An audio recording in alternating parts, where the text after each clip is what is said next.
Kāpēc mums pēdējā laikā visiem tiek teikts, kā piena produktus labāk nelietot? Vai tiešām viņi ir tik kaitīgi mūsu organismam? Un ko par to saka nutriciologi? Vai mēs tomēr turpināsim ticēt Instagram trendam?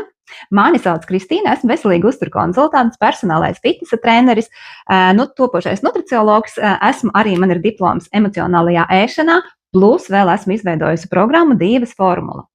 Paskatīsimies tālāk, kas tad notiek ar pienu organismā, kāpēc mums rodas vēdera pūšanās.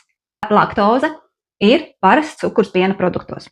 Lai organisms to sagremotu, viņam ir vajadzīgs ferments laktāze. Ferments laktāze samazina savu ražošanos pēc 7 gadu vecuma.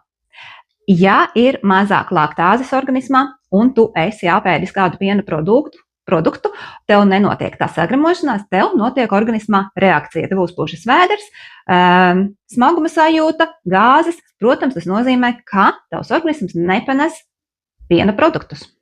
Bet atcerieties, tas nenozīmē, ka visi cilvēki nedrīkst ēst piena produktus.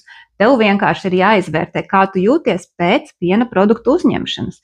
Ja tev uzpūšas vēders, notiek nepatīkama reakcija, tu saproti, ka tavs ferments laktāze nedarbojas un tev ir jāmeklē kaut kādi alternatīvie varianti. Atceries, nav pareizi vai nepareizi. Katrs mēs esam individuāls. Ja tev garšo piena produkti un tavs organisms pret to nepretojas, tad droši viņus vari ēst. Bet ja tev gadījumā organisms nepanes piena produktus, tad tu zini, kas tev ir jādara.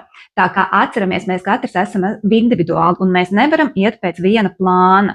Tā kā padalies komentāros, ko tu domā par piena produktiem. Atā!